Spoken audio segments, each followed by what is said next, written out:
welcome back. Happy Tuesday. Thank you for being here in the echoey room with me for a little bit longer. I am working on it. One of my favorite things about like the move and the fresh start and everything that I have happening right now, even though it's chaotic and we've been sick and there's been flare-ups and there's been like a whole bunch of nonsense, but I'm still very excited to be here. And one of my favorite things, again, even though it's like draining mentally to have to make all these decisions, but one of my favorite things is that I do get to make the decision about what I bring into my house. Like I had to buy new measuring cups, I had to buy new measuring spoons, and I have been wanting this one particular set that's magnetic, that doesn't get stuck in my drawers, and I've been wanting it for years. And so I get to pick out the specific thing that I want, and I get to order that now, and I get to do it piece by piece by piece. And that has been so wonderful for me. That has been something that I have not had in the past. In the past, it's felt very rushed. Like we have to get something, we have to get it up. I have to not make the most expensive thing. We have to get the cheapest thing because we have to buy all this other stuff too.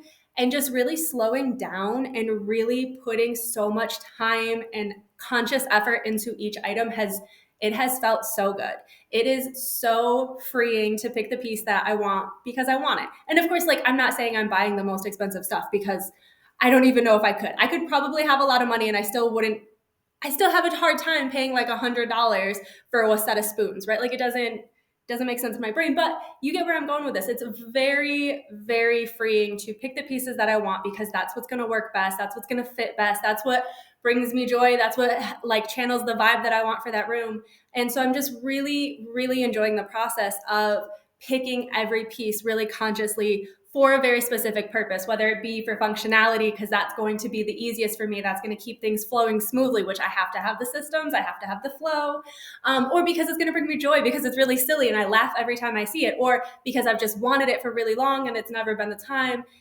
You guys get where I'm going with this, right? And so I am just very slowly, very consciously, very meticulously picking the pieces for my home. My office is obviously like going to be just everything that I need it to be, which is I'm so excited. The room is huge. So just bear with me. It is gonna come. It's gonna take a few more weeks, but it's coming. It's gonna be glorious. I am so excited. Okay, so for today's video, I wore my Maleficent sweater. Can you guys see it? It's so comfy. I love it so much. It's purple, it's black, it's all my vibes. But I wore it because I felt like it was very fitting today. Let me scroll this back. Let's take it back to last night for a second, because originally I was going to make this a answer to the questions video, the questions that you guys have been submitting onto that forum, which is still open. I'm going to leave it open, hopefully continuously, and just keep coming back and answering questions. I know that I'm not answering them in like the order that they were submitted. I'm trying to group them together into like themes, if that makes sense. I hope it's been working. But the questions form is still open. I'm going to make follow-up videos, but Spirit had a different plan for me last night. So let's just rewind for a second. Imagine me getting ready for my nightly meditation, doing my routines and whatnot. And I'm like, okay, I'm thinking about the video I'm going to make as I do, try to prep it, try to get a general idea of the flow of things. And I'm like, yeah, I got this. It's going to be easy. It's going to be a fast video. And then all of a sudden, a version of my higher self came in and said, ha! Wait, my higher self is, y'all, how do I deal with myself sometimes? How do I deal with myself? Let's just keep going. So there I am, and here she comes, and she says, gotcha, bitch. And I was like, what's up? What are we doing? What do you got? And she was like, oh, it's a revolution, babe. And I was like, all right, cool, vibing, chilling. She's like, no. It's a revolution, babe. And I was like, oh, we're being serious. Okay, tell me about the revolution, babe. Tell me. And for once in her life, she did not leave me high and dry. I'm just kidding. We love my hires. They're all a menace to society, just like me. I am channeling that menace. We're going to talk about that today. But anyway, so she did give me a list of things to kind of talk about in the video, and I'm expecting some channeling things to pop up as we go. So this is going to be a really interesting video. We're going to find out about the revolution, babe, together. Let's start by making sure we're all on the same page. Let me give you my disclaimers, because the same way that I am a lot for some people, I am not the teacher for everybody. I am not a good fit for everybody. My hires are not a good fit for everybody. The advice that they give is not a good fit for everybody. So this is specifically coming from the biggest menace to society that I know, all of the versions of my hires. And again, it's not for everybody. So please take from this what you feel fits for you, what you feel is really speaking to you, and kind of just set the rest aside for later. Maybe you'll come back to it, maybe you won't, but not all spirits are created equal. My hires are a time, and if you choose to take their advice, take it to your team, take it to your reality, take it to your life, to your family, and just really make sure that it is going to fit for you. And if it doesn't, get with your team and see what you should be doing instead. See what your role is, see kind of where you're fitting in, what you're comfortable with, maybe where you want to go but you're not there yet. It's okay. I'm not for everybody. The advice from my hires sure isn't for everybody. But I do think it is good advice, and I think it's a good heads up. So please take from this what fits for you, and just kind of like stash the rest in the corner for maybe later, maybe not. The next disclaimer that I want to talk about is when we get words, especially these big key buzzwords like revolution, when we get words from spirit, or just even when we're talking to each other, especially if we're just kind of picking up a new person in our community, trying to suss them out, trying to see where they're landing, trying to see where we're landing in comparison to them, all of those things, we should really be asking for definitions of words. And it's easier said than done to ask for definitions, and I'm going to explain why we should be trying to get those definitions, and it doesn't always work out because, again, my hires are a menace, especially to me. But the word revolution in itself, there's a lot of things that come to mind when I think about the word revolution. We think about like the American Revolution and how that was a legit war and it was bloody and there was fighting. And then we think of revolution as just like a really big change, and there doesn't necessarily have to be war and fighting. And it could just be like a change in consciousness, a shifting in society's understanding, a society's empathy, what we're willing to accept, what we're not willing to accept anymore. And so there's a lot of things that this word revolution could mean. And again, we do our best. Now, did I ask my hire, like, hey, what the fuck you mean revolution? Absolutely I did. Did she give me an answer? No, of course she didn't. Of course she didn't. They kind of just like look at me. They give me like a look. Sometimes I don't know if you guys know Marlene, but her hire loves to just do one of these to us, and nothing else. That's all we get. Okay, so I'm very proud of Marlene's hire for also being a menace to society, but can I get a break, please? So we're gonna do our best. Please take the word revolution to your team. Ask again your team what it looks like for you, what your role in it. And again, if you don't know your role, that's fine. Tuck it away for later, okay? But just know that when we say revolution, when we say it's a revolution, babe, we're just gonna use any and all kind of understanding of the term revolution, because again, menace to society does not equal all of the explanations and all of the information that we always want right away. And obviously, when we don't have all the information, when we don't have that full like 360 understanding, that full 360 view, like I like to talk about, where you really can see as many sides to the whole idea as you can, when we don't have that, we want to really take precautions. We want to be really safe. We want to really be really thorough and really conscious with our choice, with our words, with how much we do or don't trust what the Spirit is saying, without validating from everything, your team, your community, your whoever you validate with, whoever you bounce ideas off of, right? We want to make sure that we are still doing that, even when it comes from my hires, because my hires, again, they're a spirit. Not all spirits are created equal, and not all advice is for everybody. So take everything that you're hearing, take it to your team. I'm not going to keep repeating it. It is just so, so important, okay? You promise? All right, let's keep going. So I asked my hire, like, hey, what do you mean revolution? And she didn't answer, and she looked at me and she did that like, haha, you'll find out soon little thing that our hires love to do. And then I had, okay, well, that's fine. I get it. We'll come back to that. Why now, right? Because like I had said, I have been getting for years now that this shift is coming, that this change is coming. We've been talking about community. We've been talking about bartering. We've been talking about figuring out how you can support those around you, how they can offer you support, where you need, what you have extra of, the whole nine, right? And we've been talking about this, and we've been really seeing like why it's not important now more than ever. And I know I keep saying that now more than ever, but it really is. And we really are seeing relying more on each other, less on the system, more on what we have extra of that we can spare and how our community can support us, right? So I was like, okay, what is the change now? Why now? And she was like, oh, honey, didn't you see the Super Bowl? First of all, I hate when people call me honey, but I allow my hire to do it because it just feels cheeky, mischievous. I don't know. Please don't call me honey, but we're just going to ignore that she did it for a second. We're just going to keep going. So she was like, oh, honey, didn't you see the Super Bowl? And she was referring to the halftime show. I know she was referring to the halftime show because then she rewinded in my brain how I missed the Super Bowl. I had no intention of like really seeing the halftime show either. But I had felt the urge to sit down and watch it. And I sat down and I watched it with Anna because she loves like concerts and dancing and Taylor Swift, and she really enjoyed it, which was really cool to see and really cool to share that with her, especially with it being such a momentous occasion. And I'm going to talk about why that is in a second. But so my hire was like, hey, didn't you see that? And so I had made a point to see it. And she immediately popped in my brain when she said, hey, didn't you see it? She popped up the specific parts in the halftime show. And I was like, okay, what did this do? Right? Because it wasn't just the fact that it happened. It was the fact that it happened and it caused a lot of people to think. It caused a lot of people to really sit with themselves for a second and to really take a moment longer than they typically are used to taking and really feel into themselves how they felt about that, how they felt seeing it, seeing people talk about it, what's being said about it, the negatives, the positives, because some people really hated it, right? And so people really, according to my hire, people really took a moment and they really took a moment with themselves. And enough people came to the same conclusion. Enough people came to the same understanding on a deep collective consciousness level to be able to trigger the next phase. And this isn't the first time that we've seen these cultural or even big global events cause this like shifting in perspective. One of the really big ones that Spirit really used to explain this concept to me when it was happening was with Russia and Ukraine. And when everything just first started with the war and Russia invading Ukraine and everything with that, I was like, Spirit, what the hell are we doing? I was like, this can't be okay. Why is this happening?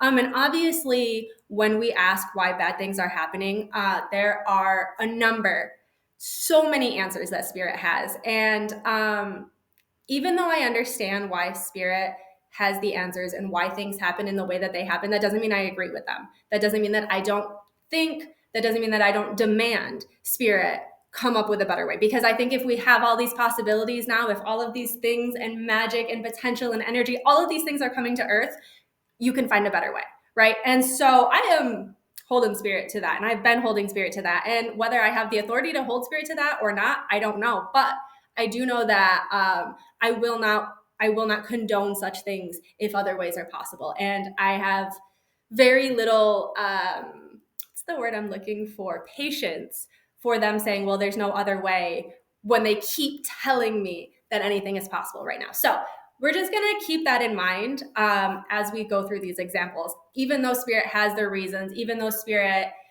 has the system set up, I don't think that there is an excuse for these systems being maintained in the future. So that's all I'm going to say about that right now. Let's keep talking. Let's circle back to the Ukraine-Russia war for a second. So back when the Ukraine-Russia thing first kicked off, we are before the like really big new Earth switches. None of the energy was coming in yet. We were still in like new Earth preparation phase. And part of that was people really having to take a moment with themselves and really questioning the type of person that they wanted to be, the type of society they wanted to live on, the type of life that they wanted to conduct. And so the Russia-Ukraine war was a big part of trying to get people to take that moment with themselves. We were seeing things televised for the first time that we, as a system, as a world, I don't think we're quite used to the way that we saw it. We have never had that type of access directly into the middle of a very hot war zone like that before. And we were seeing it in social media in a way that was available, in a way that wasn't monitored, that wasn't media fingers in, right? Because social media was very, very important in getting the information out there at that point. And so we were seeing things that we had never seen before, both as an American society, as a global society. We were really being called to question what we were seeing. We were really being called to look at ourselves, to take a moment with ourselves, and to ask ourselves where we stand. And you can see, like, I'm getting emotional because of there's this one particular story that I just really broke my heart. And it was a girl, and she just wanted to go have one more rave, one more party, and before she went home for Thanksgiving, and she never made it home. And it was really brutal. It was very, they didn't treat her well. Okay. And so I will never forget that. That had called into question something in me that had never been called into question before. I saw myself in her in a way that I had never seen myself in a war zone like that before. And so that called into question for a lot of people. And as much as seeing that hurt, I would not forget it. I would never want to forget that, because that will become a core piece of who I want to be. Oh my gosh, I need to chill out. You see what dealing with myself is like? That will become a core piece of who I want to be, and that will drive decisions that I make in the future and how I treat other people in the future and the lengths that I am willing to go to make a stand. Does that make sense? Okay. Y'all, just ignore me. Did you guys know my husband doesn't see me cry very often? You guys have for sure seen me cry way more than my husband has seen me cry outside of like when I'm just emotional with him, right? Like just general crying. You guys have seen me cry generally more than him. How funny is that? And of course, that is not the only example. There are other examples of us having social media access into war zones. There's other examples of us needing to call into question who we want to be, where we want to stand, really having to make hard decisions. There are examples like this left and right. There were examples before Russia-Ukraine war, but like I said, that's one of the ones that really struck me. That's one of the times that made a key moment in who I want to be. And so that's the example that I used.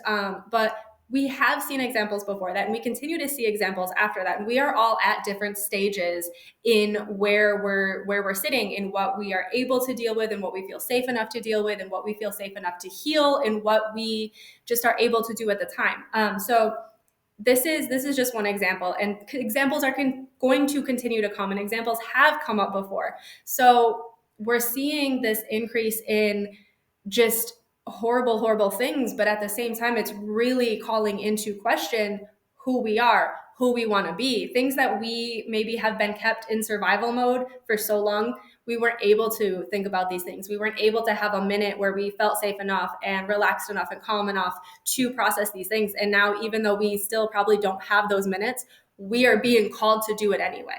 And that is, again, a really hard place to sit. So if you need to take a minute, please take a minute.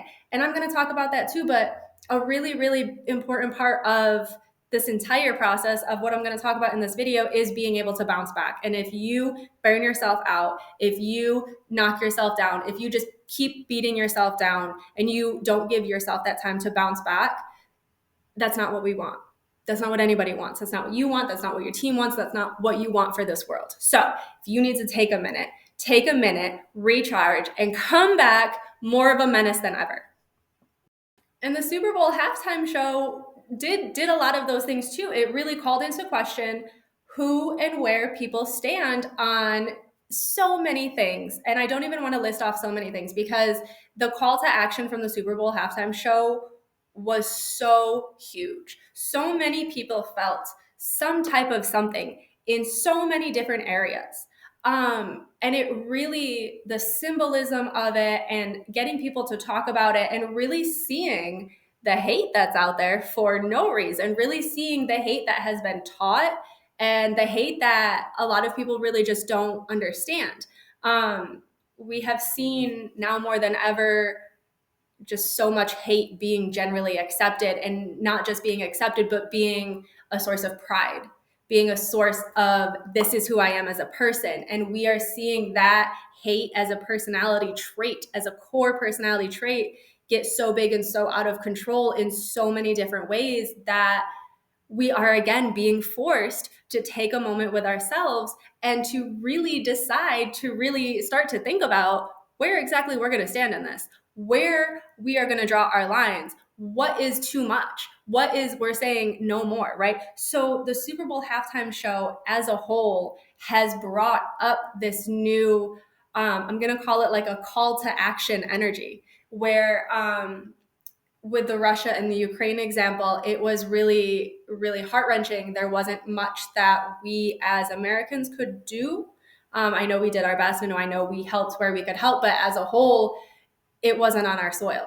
This is on our soil. This is what we're dealing with. This is where we're at right now. And so it's a very different call to action. It is a very different moment with yourself. And what my hire said was that so many people came to the same conclusions, to the same call to actions, to the same, we're not fucking doing it anymore. So many people came up that it set in motion, or it was able to set in motion, the revolution, babe.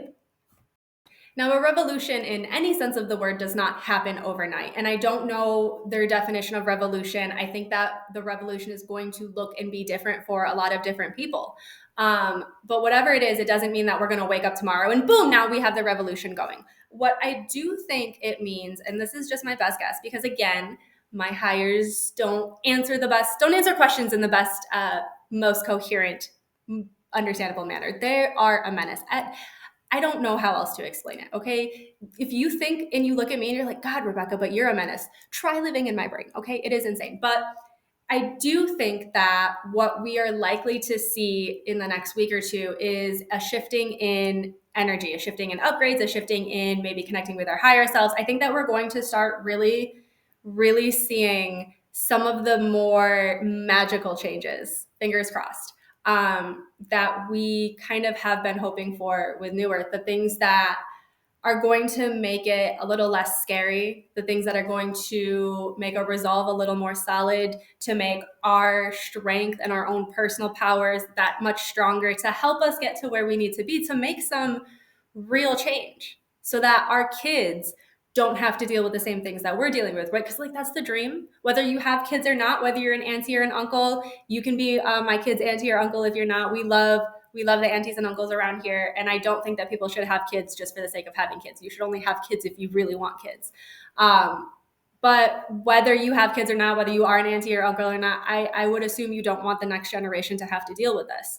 And whatever it is going to take from us to make that happen is where we're at. We are really trying to figure out what it is going to take from us to make that happen. Us on a personal level, us on a society level, us as millennials, us as Gen Z, us as everybody.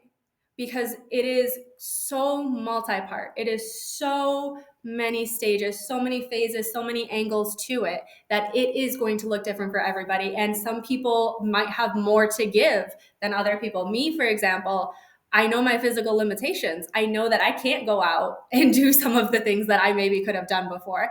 And it's coming to terms with what I can do now, how I can support now, how I can offer assistance now, and what I can do that is going to maintain my safety, the safety of my family, the safety of my physical health, the safety of my human life, that is going to bring about not that, to get us to not have to pass that down.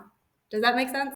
So the halftime show was enough catalyst for change that decisions were made, the collective understanding of we're not doing it anymore, this is the line, it's time, was so on point that whatever the revolution, babe, that energy can come in. And I'm really excited to see what the next few weeks hold in terms of just sensing kind of the energy coming in, sensing the power coming in, sensing connections coming in ways that weren't possible before. If y'all start to see even more crazy shit, I wouldn't even be surprised.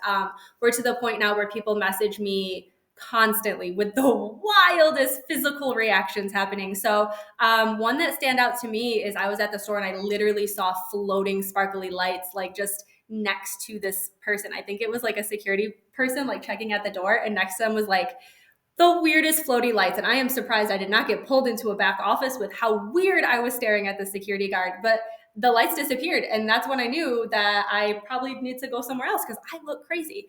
And so I wouldn't be surprised if we start to see more craziness happen and we start to have just this general understanding that we have things out there we don't, as humans, understand. We don't have the science to back up yet. And yet we are seeing more and more just real life proof.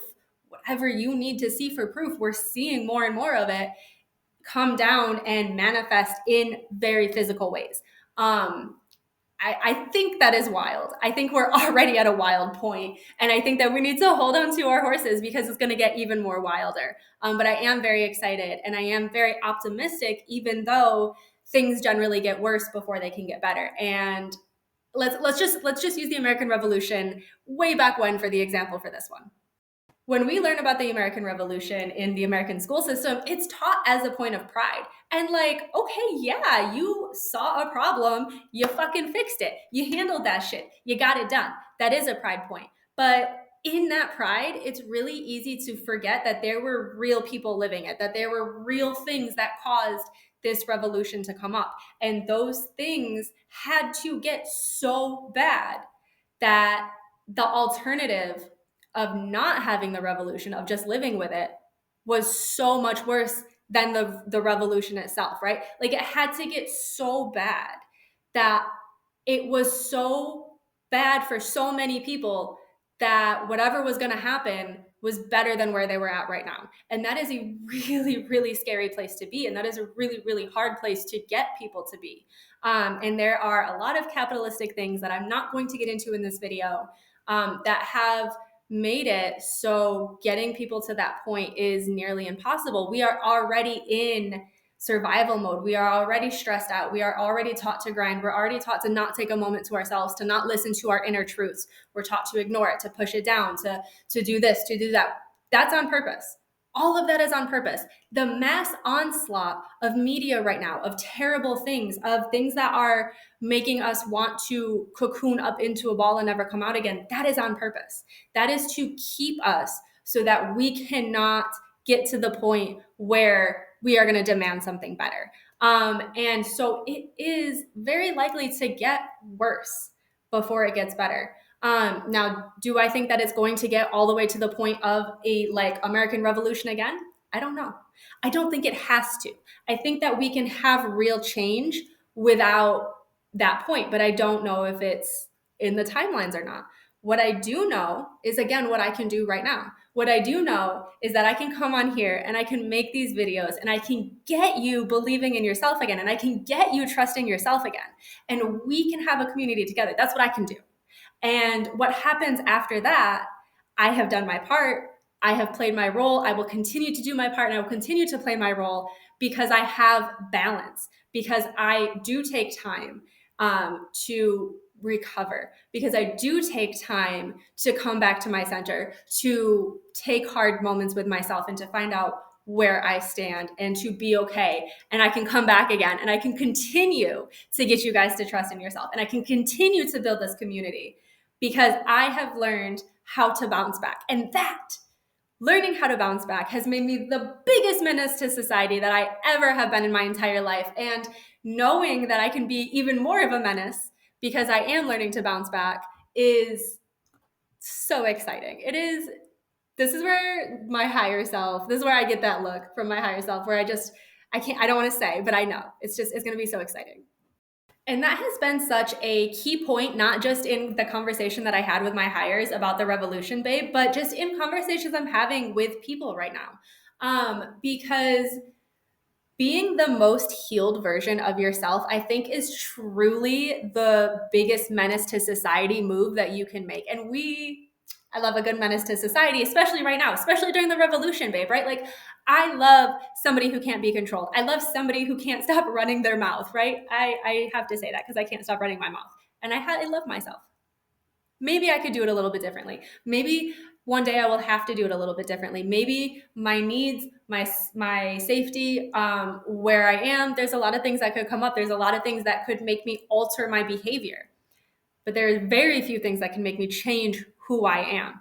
And being the most healed version of myself, being able to look those shadow parts, the parts that you're maybe ashamed of, the parts that you're scared of dredging back up again, being able to look them in the face and knowing that your hardest moments in your entire life could not bring you down.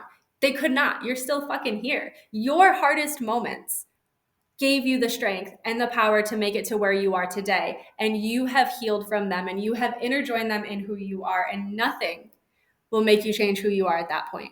Being the most healed version of yourself is how we get there, is how we are uncontrollable, is how we become a menace to society. Being the most healed version of yourself, trusting in yourself, healing yourself, helping others heal, really thinking and understanding that you deserve a community and that a community deserves you. These are the things that make us uncontrollable. These are the things that they don't want, the infamous they. Because when we can rely on each other, when we don't need the system, when we don't need that bullshit, when we have each other, we truly are uncontrollable at that point. And the Super Bowl halftime show was just such a delicious example of this. It was such a delicious example of communities saying, hey, we've not forgotten. We didn't forget you did this to us. We didn't forget you said this about it. We not only didn't forget, but now we're calling you out on it. Now we are bringing it up. Now we are calling to action, right? The whole the whole Super Bowl halftime show was full of so much symbolism that I know people tried to shut down. You can't convince me that Kendrick Lamar was not attempted to be shut down more than once, that they did not try to take so many of the things out of his show. And I don't know that much about the Super Bowl or the halftime show in general, so y'all can definitely help me out and correct me, but I am assuming that he probably did have to take some stuff out. I'm assuming that certain things probably did get vetoed because the hook and the clause that the system has in place are so deep. And to see somebody with such a big name, with such a big platform, not only use his platform to bring up these things to make this call to action, but to do it in a platform that extends far beyond who he could have reached before. He took that moment and he didn't use it to just promote himself, to pander, to get more followers. He took that moment and he truly said, we didn't forget. He truly said, y'all fucked up now. And my favorite example of we didn't forget, y'all fucked up is Serena Williams, and how with the crib walk that she did at Wimbledon, she was disgraced for it. She was called unprofessional. They really tried to beat her down for it. And to see her post, I think on like Twitter, on her social media, is that was the best 10 seconds of her life, was to get to do that dance that she was so berated for on national TV, and it be celebrated, not just by her community, not just by the Black community, not just by like the tennis, the sports community, whatever, but to be celebrated on such a national level. Like, imagine how beautiful that is for her. Imagine how healing that is for her. Imagine how supported she feels now. I cannot wait to see what she's going to do now that she feels more supported, because she was such a powerhouse before, but she has so much more to offer. I can just feel it. And y'all know there's like a million things that make me teary-eyed, that make me cry when it comes to energy in general and outside of energy. But the energy of possibility, the energy of potential, the energy of everybody feels this. Everybody sees it. And whether they want to admit they see it or not, whether they want to admit they feel it or not, I know you do. I know you know it's coming. And just the pure swarm of potential, of power, of just waiting to see what happens, waiting to see what's created, what's made, what's fixed, what's destroyed. It's so exciting. I am chef kiss to that energy. And I know it's scary. I know it's scary. I feel scared too. But what outweighs the fear is the potential, is the excitement for the future. And I think that what's scarier than what we're feeling right now is not having any excitement for the future, is having nothing but dread and fear for the future. And of course, to a point, deciding not to feel fear and deciding not to sit in the dread and in the scary parts of it is a choice. But at the same time, it isn't a choice because it is our reality. We do, I think, have to have a healthy amount of fear right now. But choosing to, again, not sit in it, choosing to not focus on it, choosing to say no, we're better than that. We are doing something about that. Even if we don't make it perfect, we're not going to sit back and do nothing, right? That is what gives me hope. Seeing the outliers in really big ways on TV, on social media, on people all pulling their own part, all having their own role, all doing their own thing for a common collective of, not no more, a common collective of, no. I love that. There's so few words and such a deep understanding of no. Y'all know what I mean. You feel it. We might be referring to very specific things when we say, no, but it's the same energy. It is the same collective. It is the same power and potential, and it's there. And that is what gives me hope at the end of the day. That is what makes me excited for the future, because I know that we're not changing this alone. We're not doing it alone. We are here, we're supported, and we're going to be more powerful than ever. And I think that that is something to be really proud of. Whether you have a big role or a little role, whether you just have to decide where you're going to stand and maybe just help other people calm down when they start to get afraid, maybe to share your potential, your joy with other people when it's time. We all have a spot that we play in this. And where you are right now, as long as you are working on yourself, working on your own goals, little by little, I don't care if you're taking big steps, I don't care if you're taking little steps, you're just taking steps. Do what you can do right now, and that is enough for right now. And tomorrow, do what you can do tomorrow. And whether it's more or less than right now, that's enough for tomorrow. And I love a good menace to society. I love a good outlier. I love somebody who is so unapologetically who they are, who is so just, I know that this is crazy to other people, but I do it anyway. I know that this is going to ruffle feathers, but it needs to be done. Somebody who just knows who they are, who knows where they're at, knows what they believe in their heart, and is not afraid to stand up and do it in a really big way. Those are my people. And here's the thing. Do I think that everybody should be like as crazy as me? Do I think everybody should be like such a menace to society as me? Like, no, dear gods, please don't do that to the world, okay? I already have 2 kids. That's pushing it right there. My daughter is very much like me. That's really pushing it. 1.5 of me is already way too much.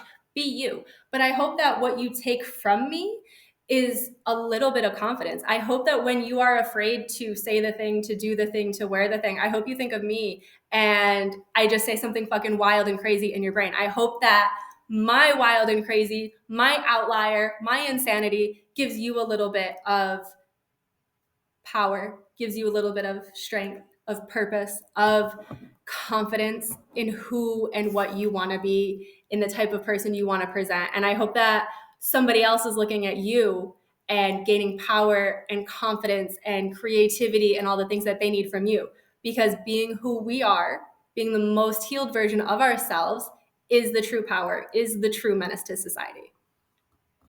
Okay, so that was all the advice that my hire said to tell you guys. I am, like I said, very excited to see what the next couple weeks are going to hold. I'm very excited for you guys to really step into whatever your role is going to look like for the Revolution Babe.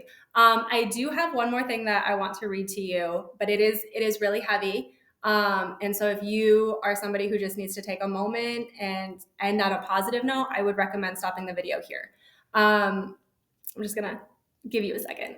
1 second. What I want to read to you is a message from one of my friends down in Texas. She lives a couple hours from the house down there, and she's part of my everything community, my spiritual community, my temple community, my kids' birthday parties community. And I'm very grateful that she has us to reach out to, myself and other members of our community, to talk to when she saw something traumatic. Did you guys know that talking about a traumatic experience within, I think it's like the first few hours, really, really significantly cuts down the traumatic impact that it has on your brain. Basically, it helps your brain log it as something less traumatic than it actually was. So healing from it's a little bit easier, a lot easier from the research that I saw. It's been a few years, so don't quote me on it. But I want to read to you exactly what she said because it needs to be said. She goes, Rebecca, I witnessed something truly horrific this morning. I was driving to work and I saw ICE vehicles outside of a middle school with several police officers. I went to work for about 30 minutes and asked if I could have a break, and my boss told me to come back at noon. So I left and drove to the high school and saw them there too, loading children onto buses. 6 buses total. This was at 9:30 and school started at 8:45. Then they drove off with the children, no parents in sight. When one of the other members of our community looked online, they learned that the county that it happened in made a deal with ICE on January 30th to work with local law enforcement. She goes on to say, I don't know where they took those buses of the children. It was devastating. She almost threw up. She had to pull over and sob.